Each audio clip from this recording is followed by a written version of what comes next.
नहीं, मैं तुम्हें इस युद्ध में भाग नहीं लेने दूंगा। परंतु क्यों पिता महाराज? यदि ऐसा ही था फिर आपने बचपन से मुझे शस्त्र विद्या क्यों सिखाई? 9 भाइयों की भांति मैंने युद्ध कला इसलिए सीखी ताकि हमारी धरती पर आक्रमण हो तो मैं उसकी रक्षा कर सकूं, उसका उत्तर दे सकूं। क्या आप भी औरों की भांति स्त्री को दुर्बल समझते हैं? नहीं नंदिनी, परंतु उस आक्रमण के लिए यदि मेरी पुत्री को युद्ध भूमि में उतारना पड़े तो ये नंद के लिए टूटने वाली बात होगी। क्या तुम्हें अपने पिता की शक्ति पसंद है? क्या तुम चाहती हो तुम्हारे पिता का अपमान हो? पिता महाराज, परंतु अपने पिता पर विश्वास करती हो तो पूर्ण विश्वास करो। मुझे क्षमा कर दीजिए पिता महाराज, मुझसे भूल हो गई। आप मेरे लिए भगवान हैं।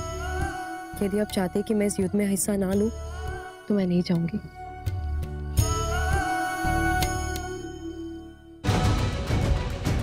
आपने मुझे इस भांति क्यों खींचा? क्योंकि तुम अपनी मृत्यु का आमंत्रण देने जा रही थी। मृत्यु तो आज उस नंदिनी की होनी थी।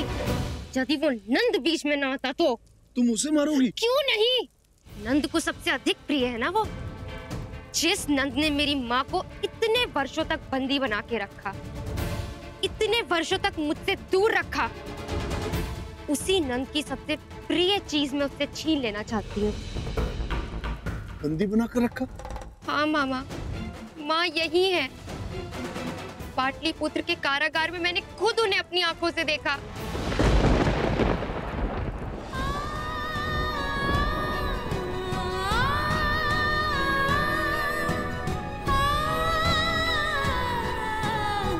मामा, इसीलिए मैंने निश्चय कर लिया है कि मैं उस नंद की बेटी को मार के रहूंगी। नहीं, धैर्य से काम लो। क्या चाहती हो? इतने वर्षों के पश्चात जिस माँ से मिली हो वो तुम्हारे सामने मर जाए। ये समय क्रोध से काम लेने का नहीं। मरना तो है ही नंद और उसके परिवार ने, पर हमें उचित समय की प्रतीक्षा करनी होगी। चलो।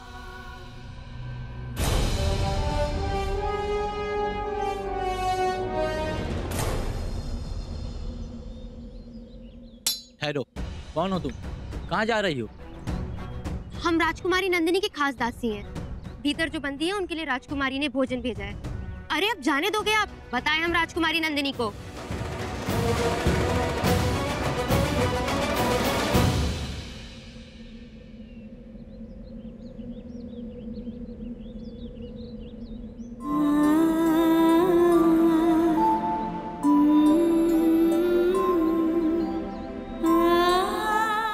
क्या हुआ?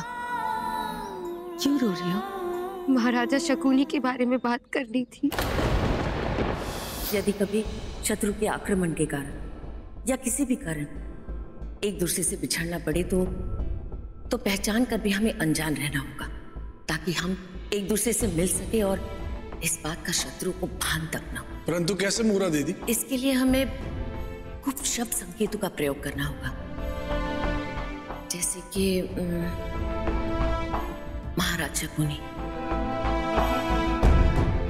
स्मरण रहेगा ना? महाराज शकुनी। महाराज शकुनी।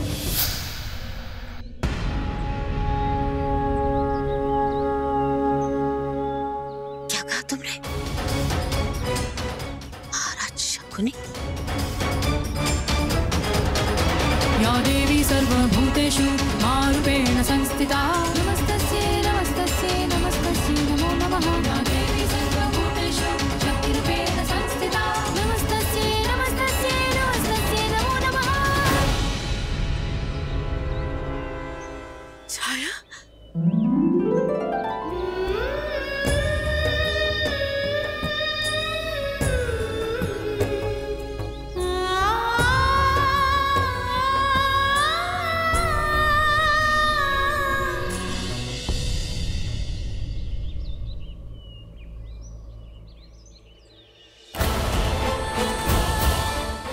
क्यों आई हो तुम यहाँ? मरना चाहती हो या उस नंद के पास का शिकार बनना चाहती हो तुम? जाओ जाओ, शीघ्र यहाँ से बहुत दूर चले जाओ। मुझे तो लगा था कि पिताश्री की तरह आपको भी खो दिया है, परंतु आप जीवित हैं। मैं शीघ्र ही आपको यहाँ से लेकर चली जाऊंगी और फिर हम दोनों कहीं दूर चले जाएंगे। नहीं, तुम मुझे यहाँ से लेकर नहीं जा सकती।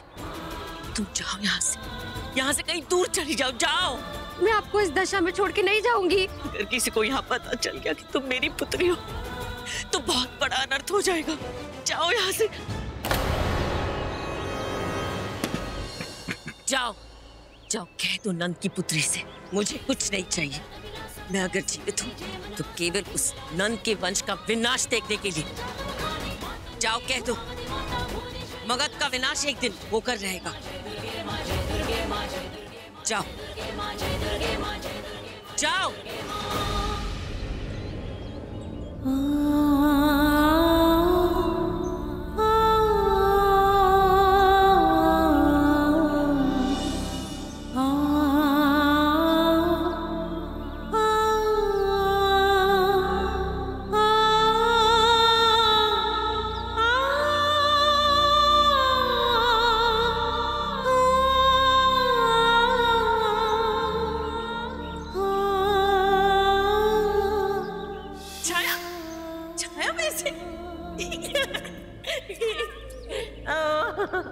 पकड़ लिया।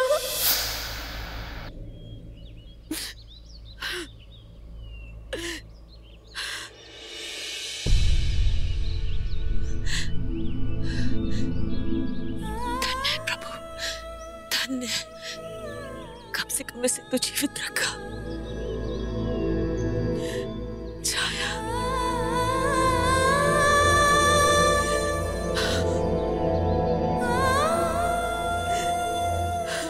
मैंने मगध राज्य का संपूर्ण निरीक्षण कर लिया और हम मगध पर योजना अनुसार आक्रमण करेंगे।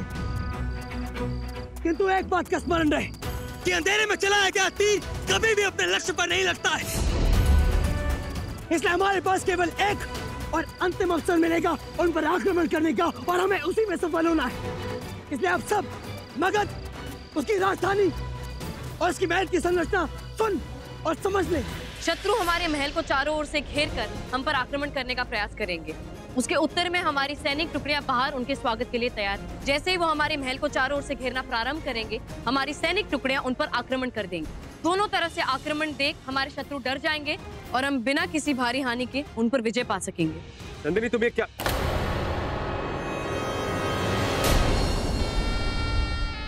वो चांदनी, मैं नंदिनी की योजना से सहमत हूँ। हम सभी इसी योजना से युद्ध लड़ेंगे। यदि मेरी योजना सही रही तो योजना अनुसार युद्ध के आरंभ में सेना की एक टुकड़ी उन पर आक्रमण करेगी और यदि मेरा अनुमान सही हुआ तो मुझे पूरा विश्वास है कि उनकी भी एक टुकड़ी हमारी प्रतीक्षा करेगी। तब हम उन पर पीछे से वार करेंगे पूरी शक्ति के साथ। हम उन्हें घेर कर उनका अंत कर देंगे।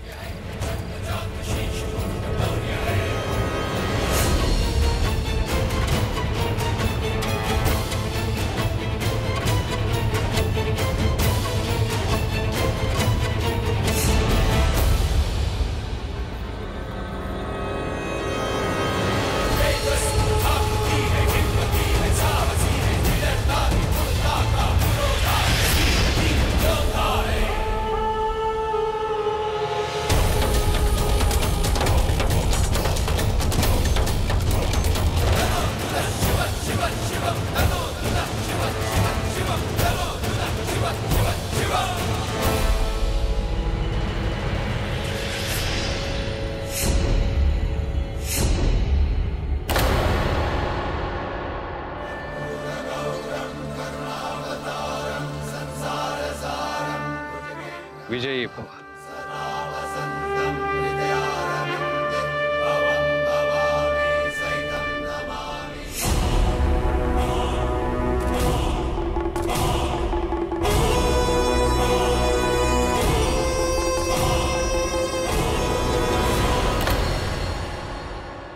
नंदनी, आज तुम मुझे तिलक करोगी, क्योंकि तुम मेरे और उस राज्य दोनों के लिए भाग्यशाली हो।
तो वही है जो मलय केतु के वेश में मगध आया था।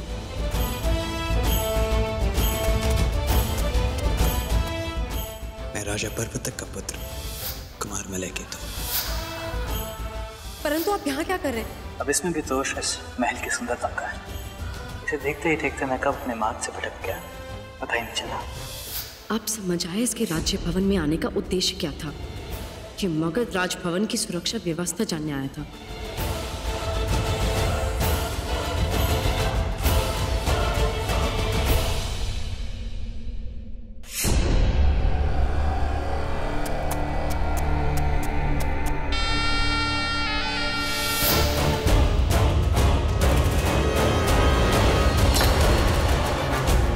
मैंने कभी किसी कारण अपने सर नहीं देखा, तेरा भी झुकाऊंगा।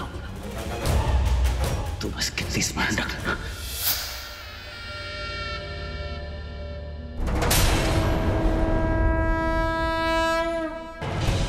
तुमने स्वयं मगध के महाविनाश को आमंत्रित किया है। आज तुमने जिसे भिक्षुक कह के अपमानित किया है, वही एक दिन तुम्हें अपने प्राणों की भिक्षा मांगने पर विवश कर देगा। मूषक जैसे मुख वाला विदूषक। अपनी भिक्षा लो और जाओ यहां से।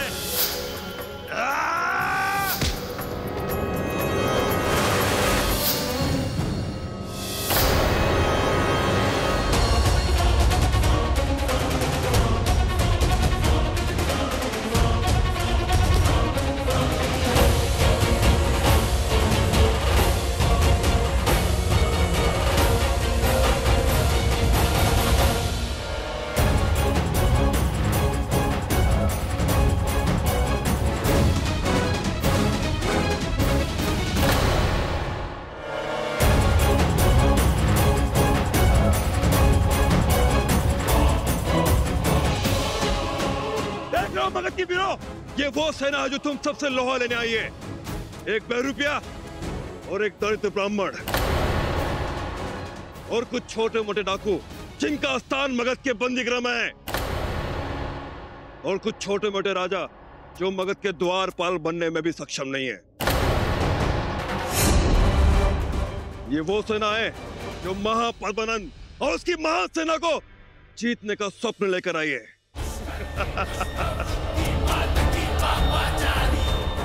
हम सब इनको चींटी की भांति मसल देंगे।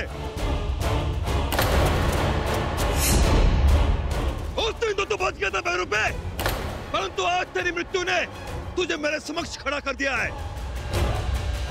मेरी पुत्री का अपहरण किया था तूने। मेरी राजनंदिनी का स्वयंवर की हुआ था तेरे कारण। आज तुझसे मैं गिन गिन के प्रतिशोध लूंगा।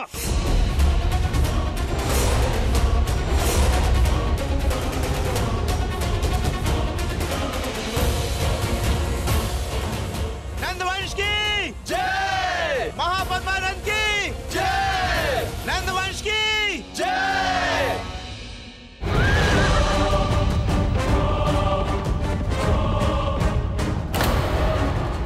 देख रहे हो भाइयों, ये वो कमंडी राजा है जिसका आज हमें अंत करना है। ये है महापद्मानंद जिसने हमारी भारत माँ का सर शर्म से झुकाया हुआ है,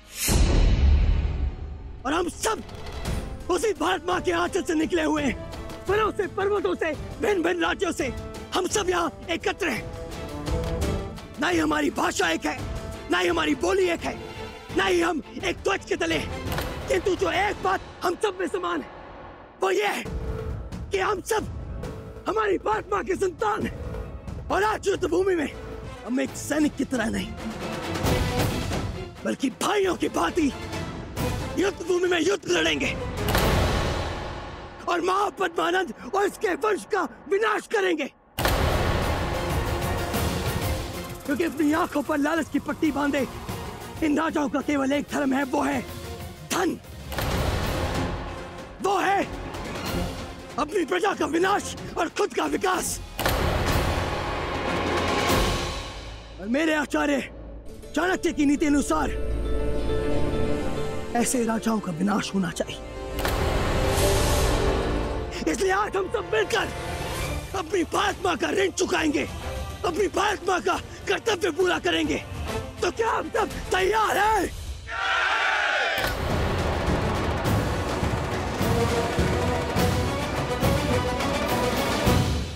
एक बात स्मरण रहे, युद्ध भूमि में हमारे सामने कौन खड़ा है, कौन कितना शक्तिशाली है। क्या हम युद्ध भूमि में टिक पाएंगे या नहीं, ऐसा कभी मत सोचना, क्योंकि जब भी किसी माँ पर संकट आया है तो उसका एक अकेला बच्चा ही पूरी सेना के बराबर है। मैं कहता हूँ कि जो माँ पे कुदृष्टि डाले उन शत्रुओं के कान तक ललकार भी पहुँचनी चाहिए। किंतु आज हम यहाँ सहस्त्रों में एकत्र हैं, तो आज हमारी माँ के आत्मसम्मान की रक्षा करने से हमें कोई नहीं रख सकता। और स्मरण रहे कि मैं कोई राजा नहीं, इस समय आने पर अपनी प्रजा को छोड़कर चला जाएगा। मैं आप सबका भाई हूँ और भाई की तरह युद्ध भूमि में लड़ूंगा। मैं आप सबकी ढाल बनूंगा, मैं आप सबका शत्रु बनूंगा। हम सब एक हैं, एक सबके लिए और सब एक के लिए। और एक ऊंचे स्वर में अपने शत्रुओं को बता दो कि आज हम अपनी माँ की आन, उसकी बान और उसकी शान के लिए लड़ेंगे। आज हम उसकी रक्षा के लिए लड़ेंगे।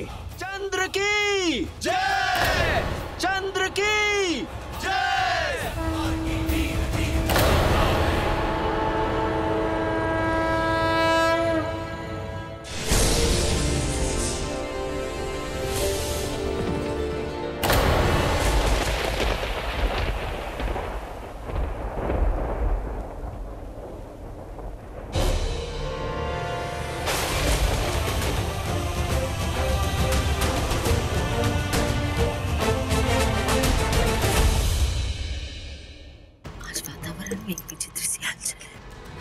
प्रतीत होता है कुछ बड़ा होने वाला है। बड़ा तो होने ही वाला है। इतने वर्षों पश्चात किसी मूर्ख ने मगध पर आक्रमण कर दिया है। क्या? मगध राज अपने पुत्रों समेत युद्ध में गए हैं। आज का ये युद्ध हम सबके भाग्य को निश्चित करेगा कि महाराज नंद अपने सिंहासन पर बने रहेंगे या फिर वो आक्रमणकारी मगध को हथिया लेगा। किसी ने नंद को ललकारा है। समय बदल रहा है, समय बदल रहा है।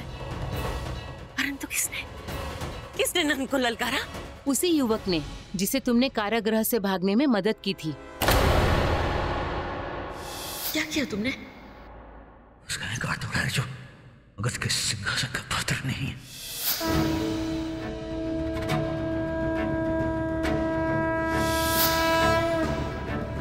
उसने कहा था कि वो आएगा और वो आया।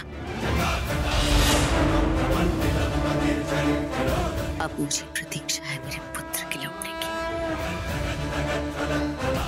क्योंकि नंद का अंत उसी के हाथ होगा। ईश्वर सहायता करे उस वीर की। परंतु मगध की सेना के सामने वो कैसे टिक पाएगा?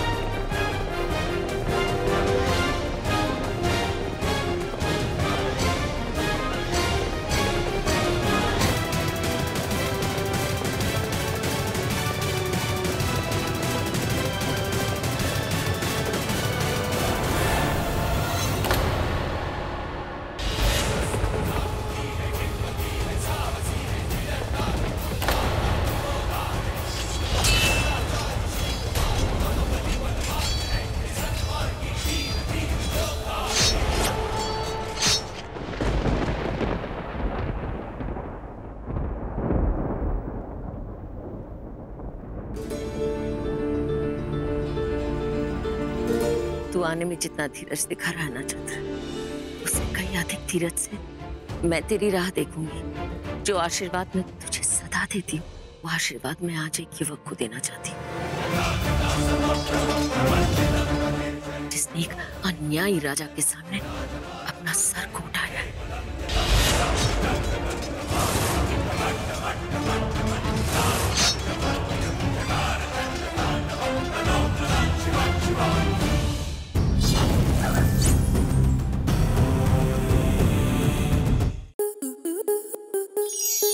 आपके मनोरंजन पर अब नहीं लगेगा कोई ब्रेक। स्टार प्लस के बेहतरीन शोज देखने के लिए लाइक, शेयर और सब्सक्राइब करें स्टार प्लस यूट्यूब पेज को।